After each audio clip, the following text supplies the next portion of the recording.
ചില മദ്രസയിലേക്ക് പോകുന്ന കുട്ടികള് ബാഗ് തൂക്കിയിട്ട് പിന്നാലെ ഖുർആനേറ്റി കൊണ്ടുപോകുന്നു.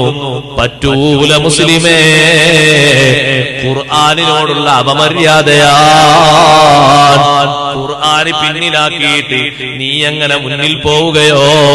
ഖുർആന് ഇമാമല്ലേ, മുന്നിൽ വേണ്ടത് ഖുർആനല്ലേ. നിന്റെ ഇമാം ആരാണെന്ന് ചോദിക്കുമ്പോ നീ ഉത്തരം പറയുന്നത് വൽ ഖുർആനു ഇമാമി, ഖുർആൻ എന്റെ ഇമാമാൻ. ഇമാമ് മുന്നിലാ വേണ്ടത്. ഒരിക്കലും ഒരു കുട്ടിയുടെ പിൻഭാഗത്ത്, പിൻസീറ്റിന്റെ ഭാഗത്തോ പിൻഭാഗത്തോ ആയിട്ടുള്ള ബാഗിൽ ഖുർആൻ കൊണ്ടുപോകരുത്, മദ്രസ പുസ്തകങ്ങൾ കൊണ്ടുപോകരുത്. അതുകൊണ്ടാ ഇൽമിന്റെ കുറവ്, അതുകൊണ്ടാ ബുദ്ധിയുടെ കുറവ്, അതുകൊണ്ടാ ഉന്നതിയിലേക്ക് എത്താത്തത്.